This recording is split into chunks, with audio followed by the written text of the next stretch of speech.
Hello, welcome to another edition of Capper Comparison Picks. I'm Ranj, and today I will give you the Capper Comparison Picks for UFC 266. It's going to be a good card. It's not a fight night, it is an official pay-per-view card. I'm giving you the early prelims. A couple of them are like a little out of place, but for the most part, early prelims. But before I get into that, I'd like to go over really quickly. I'm not going to take too much time. Last week, for UFC Fight Night, the UFC Vegas 37, Smith vs. Spann. Well, I started off the card phenomenally.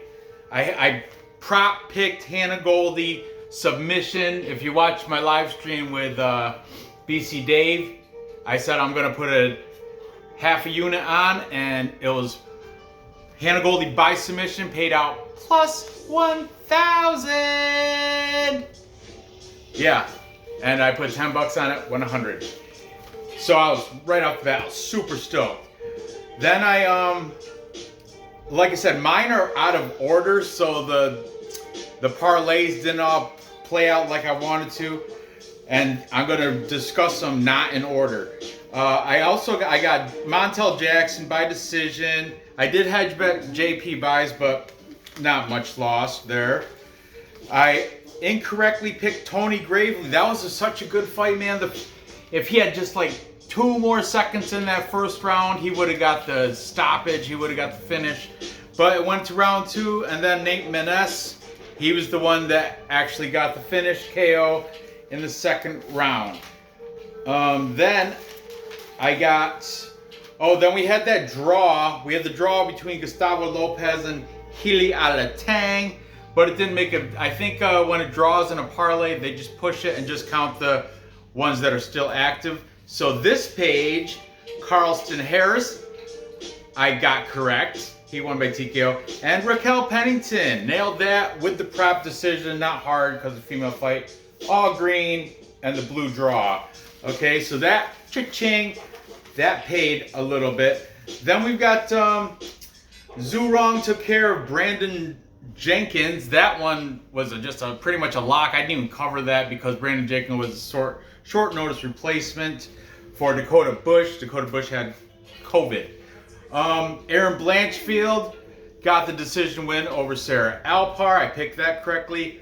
Then I messed up with Mike Slow Rodriguez. I should have took the advice in my comments. I'm sorry, guys. Next time I will consider it. But I went with Mike Rodriguez, but Tafan Chukwi got the decision there. And then full green, Ariane Lipsky came through in good form. She looked phenomenal. Got the unanimous decision over Mandy Bohm. I told you that was a gimme fight.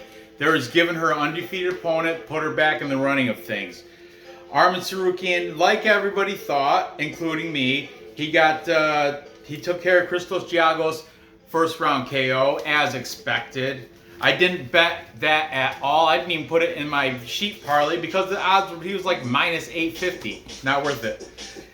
Then Joaquin Buckley took care of business, TKO in the third. I did prop bet. I said TKO. Unfortunately, I said the second, but I didn't bet the round. I just bet Buckley by TKO. So, cha-ching, that one cashed. This whole parlay, cash. I'm going to tell you. And finally, the Nicholas Mota, Cameron Van Camp, that was postponed, so that didn't count. I started out strong, ended poorly because I got the co-main and main events incorrect. I picked Devin Clark. Ian Kutalaba made it. He fought well and he won the decision. And finally, Anthony Smith got the submission over Ryan Spann, which, I was unsure about that. I don't know, I was kind of fading Anthony Smith, but Ryan Spann did not come through, and Anthony Smith taught me not to fade him. He won by submission. So overall, 9-4-1. That one draw, 9-4-1. Not that bad, you know. I did at the end of the night. I think I was plus 300 when it was all said and done. So not a bad Saturday night of good fights. Let's see if I can top that this weekend. Starting with these early prelim fights. All right, the curtain jerker comes out banging with a real good fight between Omar Morales and Jonathan Pearce, JSP. Omar Morales is the favorite here at minus 156. Yeah, move over a little bit so they can see the board.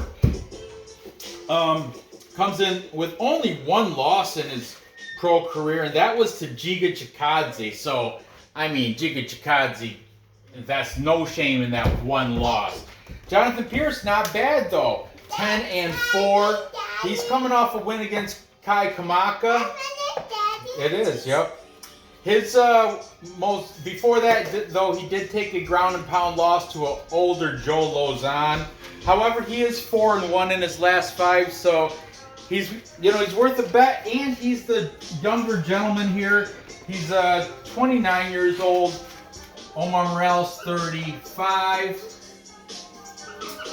and right now Jonathan Pearce plus money 136. Okay, let's talk about the favorite first, Omar Morales. Omar, according to Tapology, it says he's training out of Hard Knocks 365. However, I heard from different, forget which one, because I watch a lot of handicappers. But one of the guys said that he's actually fighting out of Sanford MMA. That's with Henry Hooft is the coach there. But Jonathan Pearce, he also has a good coach. Jonathan Pearce fighting out of Fight Ready in Scottsdale, Arizona, and guess who's the coach there? Eddie Cha. So both you can't take any, and plus Fight Ready's got like the Korean Zombie, Henry Cejudo, Drakkar Klose, Marco Madsen, Leandro Pitbull Higo. They got a lot of, but it's just as well as Omar Morales, Sanford MMA. You know, Gilbert Burns, Vincente Luque. I mean, we can spend a whole episode comparing facilities, but no sense. They're both very good training facilities for these guys. Back down the favorite. Omar Morales is like coming off a win against Shane Young, unanimous decision. He's also 4-1 in the last 5. Both fighters 4-1 their last 5. Omar has a 2.5-inch reach advantage. Jonathan Pearce has a 1-inch height advantage, so no big deal there. Okay, let's see what these cappers have to say in this fight.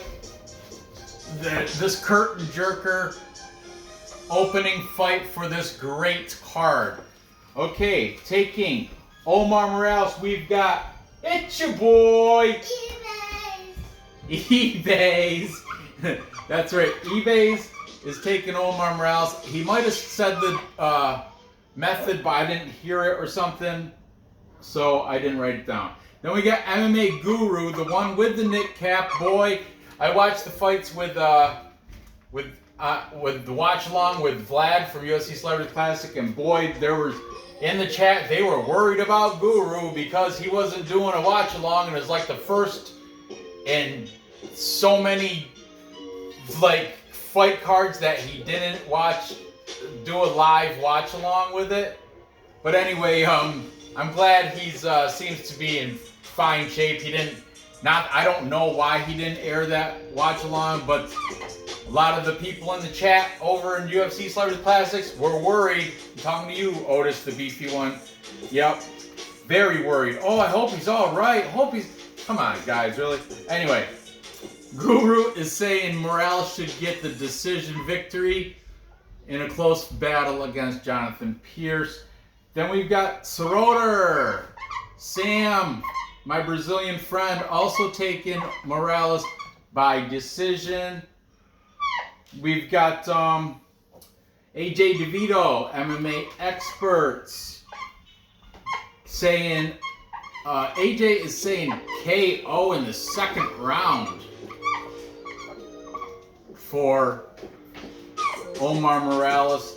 And finally, we've got real quick picks. That's Mitch also taking Omar Morales. All these cappers links to their breakdowns and all that will be in the description. I encourage everybody to check them out. Man, I'm going to go with Omar Morales because he's only got that one loss and it's to Giga Chikadze, so it's hard to fade. But man, Jonathan Pearce at plus money and he's a little younger. They're both coming from great gyms. This is don't let the capper this is a full capper consensus. A full capper consensus is when all the handicappers pick one side That's of the right. board.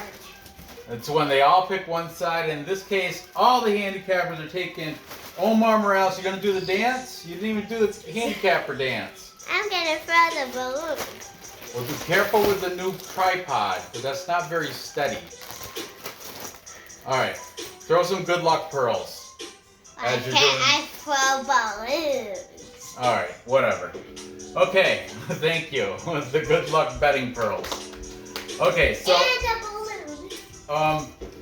I'm gonna have to go with the favorite. I'm gonna have to go with Morales because he's only got that one loss, but I'm not confident at all. I'm gonna take it today in this parlay that I'm creating, but I'm gonna see how they both look in the face-offs, and I could possibly change my prediction, but right now I'm taking Morales. I think he's gonna get it done by decision. Okay. Moving on. Next, we've got Matthew Semelsberger, the Jedi, fighting out of Frederick, Maryland at the Clinch Academy.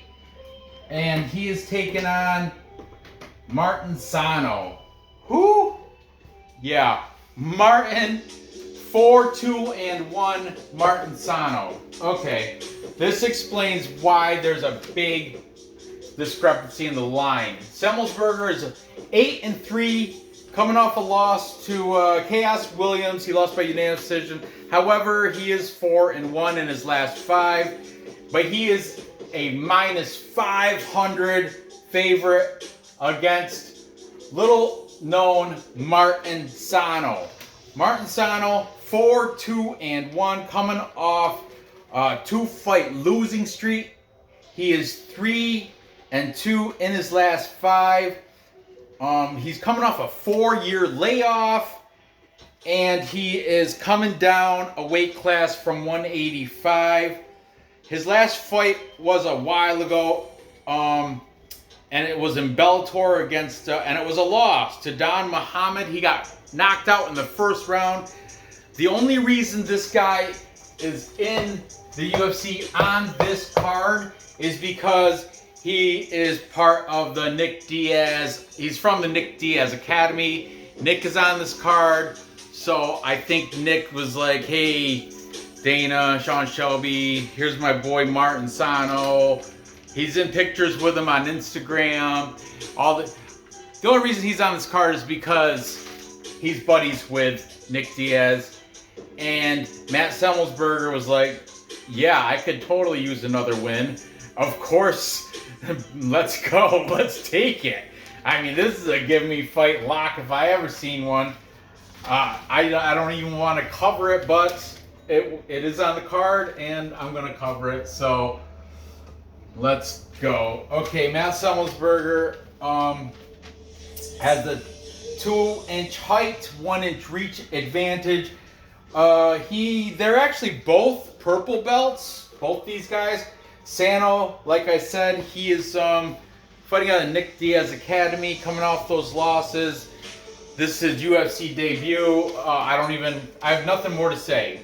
I'm gonna write the X before full capper consensus. But you know what? With -500, And he's not even worth a hedge. You're not doing the dance. I'm not, because this is a... All right, I'll do it for this. Throw good luck. Go ahead and prop Semelsberger. Find a prop that makes it plus money, because that's the only way you're going to... Martin Sano, I think there's like 2% of the population think he's going to... of the public thinks he's going to win on Tapology.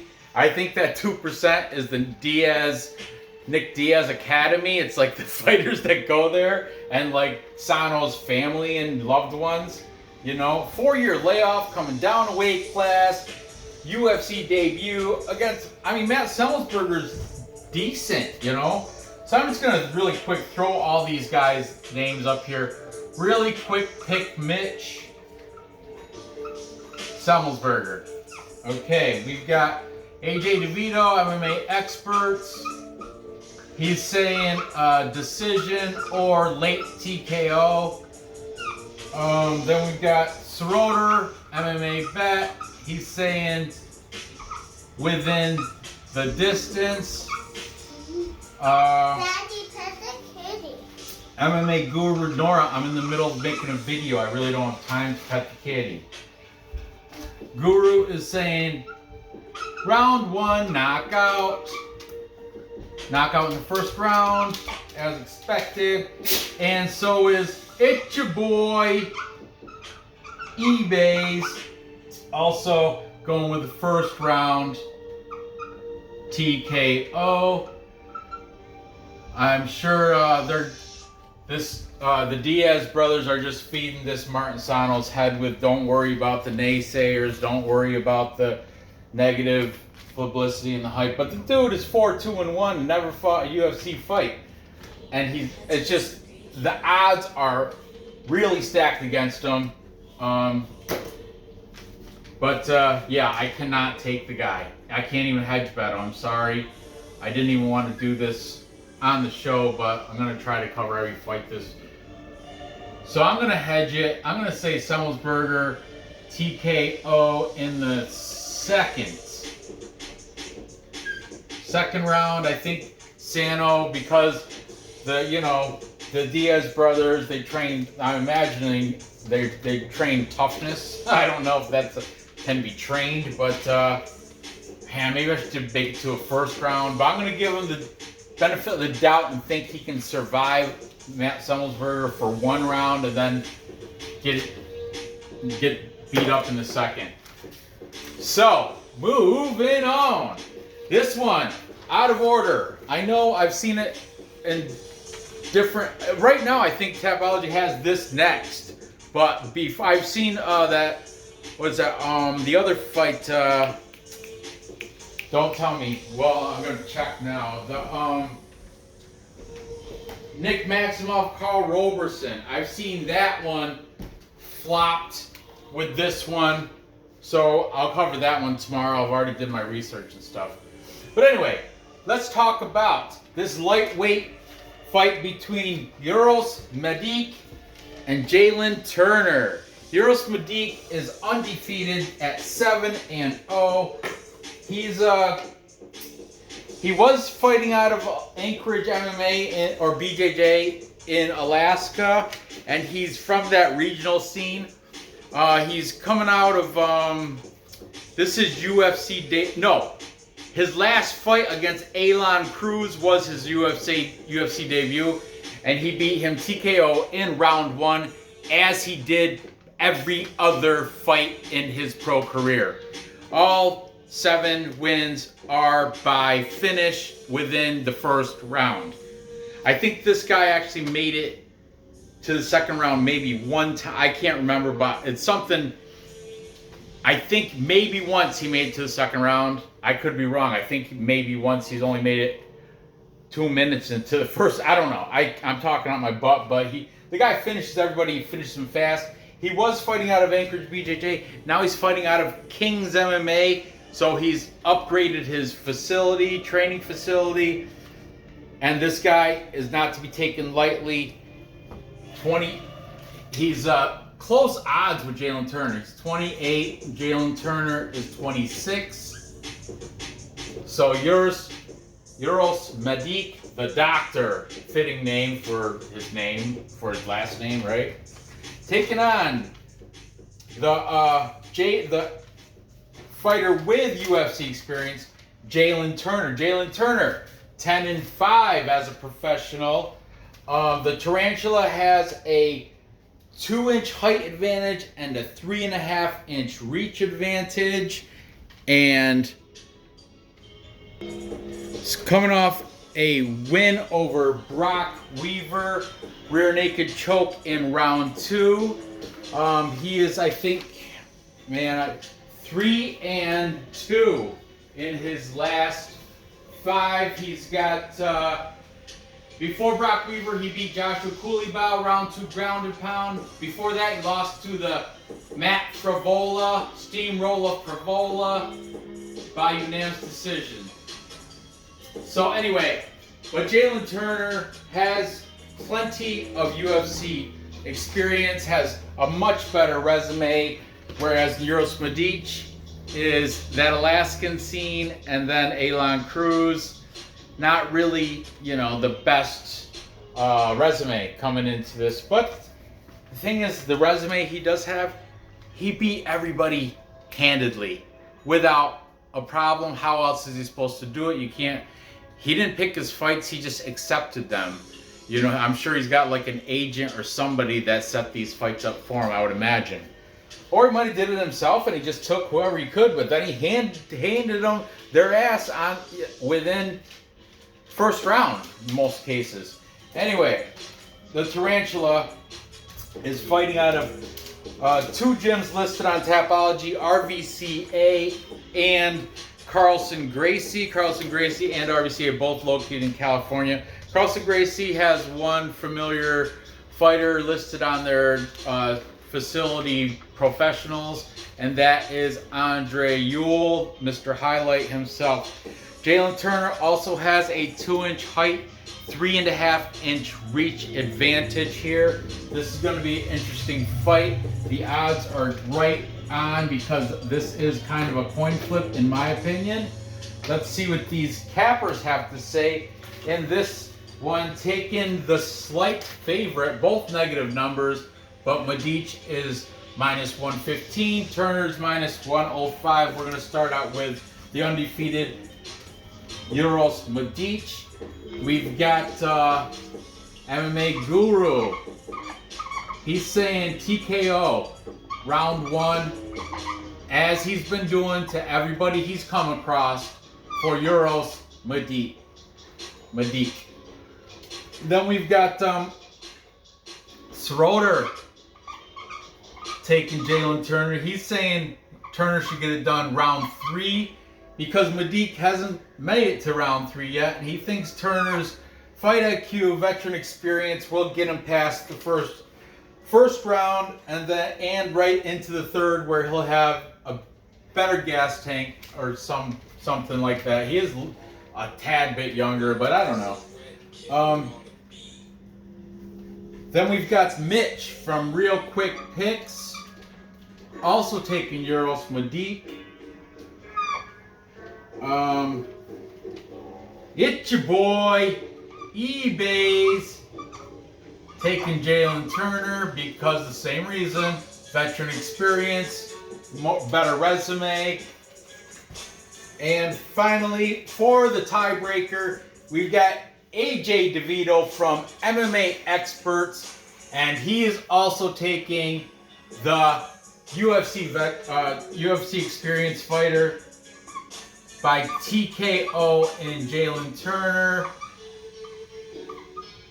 edging out the capper majority on Jalen Turner. However, I'm not going to go with the majority here. I'm going to take the undefeated fighter in Medic because I watched all these guys. I'm really most influenced by what the MMA Guru had to say, because he brought up the point that he's fought a lot of lackluster fighters, but he's wiped through all of them with class without nobody could challenge this guy. So who knows how great he could be. And now he's at King's MMA. He's at a real school, real facility, not Anchorage BJJ up in Alaska. I'm going to have to go with Uros Medic, the doctor. And I don't know if he's going to be able to get it done in the first round, but I do think he's going to get the finish. I'm going to say TKO. Jalen Turner, I think he might have the know-how to get out of the first round, but Medic will get him in the second. So, second round TKO for Uros Medic. And there you have it. To recap, time check. Let's see, what time is it? Perfect timing. Okay, to recap, I've got Omar Morales taking care of business over Jonathan Pearce. The hardest fight out of these three for me to pick, because I really think Jonathan Pearce could surprise everybody despite the capper consensus. However, for right now, I'm going to go with the one loss, Omar Morales. And then I've got Matthew Semelsberger with the rest of the world to beat Martin Sano. If Martin Sano manages to edge out a victory here, it's just going to go back to, hey, it's MMA, it's unpredictable. It's a fight between one man and another. But I think the only reason he's in there is to make Nick Diaz happy, because Nick Diaz is, he did, you know, he was, I'll get more into it when I cover his fight, but he was out so long because he had like a 5-year suspension from marijuana. So I think maybe the UFC might be like, yeah, we kind of screwed you, so you want your buddy Martin in here? We'll give him a fight. Matt Semelsberger will fight him. I mean, I don't know. I'm just pulling that all out of the air. I'm making it up. I don't know if that's how it went, but it just seems like that. Something to that effect. But the layoff for Sano, the lack of UFC experience, he's coming down a weight class, so he's got to suck weight. Just a lot of things going against him here. So I'm going to take Semelsberger. I think he's going to get it done. Second round TKO. And finally, I got the undefeated Uros Medic, who kills everybody that he steps the ring with, like finishes them off, and does it in fast pace. So I think he's going to get it done against mediocre Jalen Turner. Nothing against Jalen Turner. I think he can win this fight, and if he uses his UFC experience, and good fight IQ, he should. That's his recipe. However, this dude is on fire, and I think that fire is going to keep on burning, and he's going to come out the victor. I think he's going to get it done TKO, second round. I'm not confident on the round, but I do think he will get the finish there. So, gather the info. Place your bets. Cash those tickets. I appreciate you watching. Give me that thumbs up. Go ahead and fill the comments with your thoughts and opinions on these fights. I'm really interested on the people that are taking Pearce. He does have a fighting chance. I don't think anyone out there is taking Sano, but if you are, go ahead. You're right to your opinion. I could be totally off. I'd be shocked if I get that one wrong. And I'm not, at minus 500, there's no value there. I will try to prop it. And I will throw it in this parlay here, just cause it's not like 850, like, you know, the fight against, was it Arman Sarukian, minus 850. That's disgusting. But anyway, I will parlay these three guys, Semelsberger, Medic, and Morales, see what that pays out. So, thanks for watching. Good luck on these fights, and I'll see you tomorrow with some more. Later.